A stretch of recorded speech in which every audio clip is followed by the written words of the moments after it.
Happy Friday night, fellow comic book fans. This is the night that I review some comics from the previous Wednesday. What I'm going to do is one that I didn't like and the top three that I did. I'm going to do them separate just so I can talk about each one individually.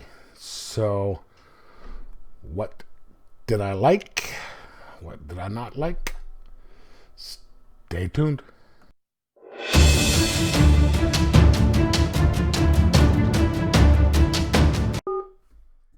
And next up is kind of a blind buy. It's not really just a blind buy. I mean, I knew nothing about it. Just that it was a new title by Image, and that it took place here in Anchorage, Alaska in the near future, so you never really find out what year. And I'd been contemplating getting it just because it was that, just to see the first issue. And what solidified it for me was that our local comic shop had the writer and artist, two separate people, by the name of Jonathan Lewis and Lauren Keeley. I hope that's how you say it, Keely,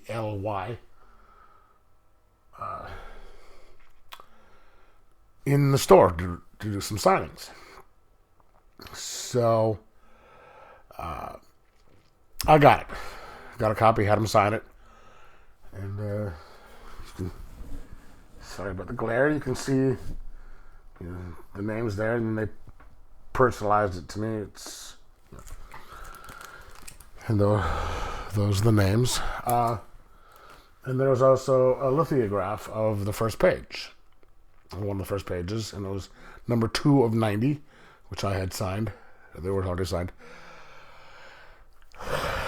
Excuse me. And yeah, it was good. So basically,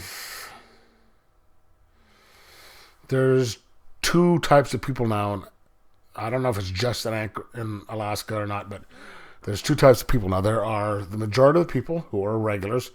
Then there's Sims, which takes a very small percentage of the population. And what happens is there is a disease called like Bethel syndrome or something like that. Bethel is a city here up in Alaska. So far they haven't just said why it's called that. But it's, if you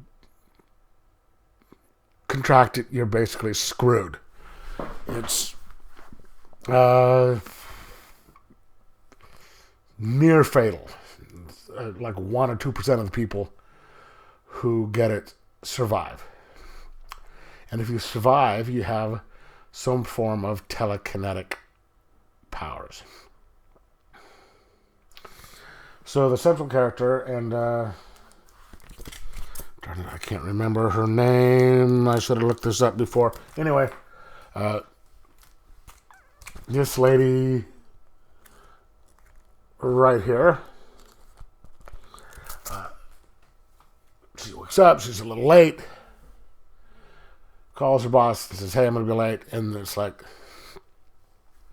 hey, no problem. By the way, you're getting promoted, so when you get into work, yada, yada. So her day starts out on a good note, and then she gets to work, she starts bleeding out of the eyes, and boom, she's got the disease. And she's one of the people who managed to pull through. This all happens within the first couple of pages, and so you're trying to figure out what's going on. And she gets, it's been like she wakes up after 3 weeks in the hospital, and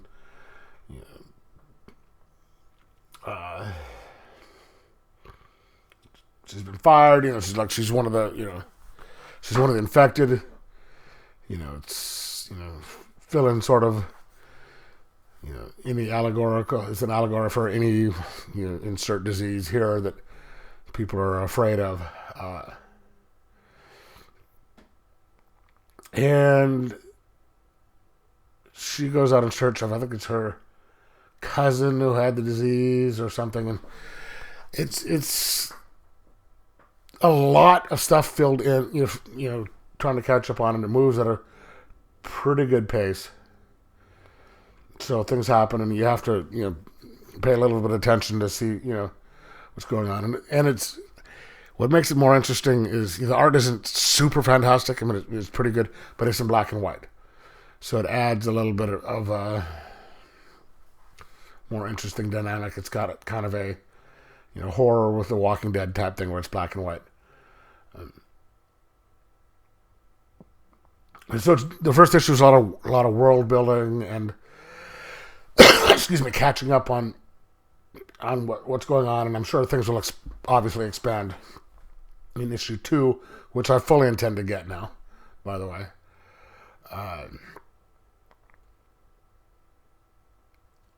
And I think each person who gets the disease, and who survives has a different flavor or a different ability in telekinesis. I think it's telekinesis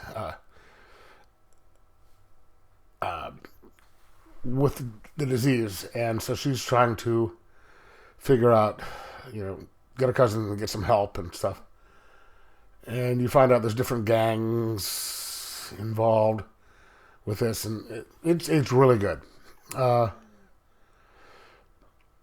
going to give this a 3.75 out of 5 and recommend that if you didn't get the first one, get it.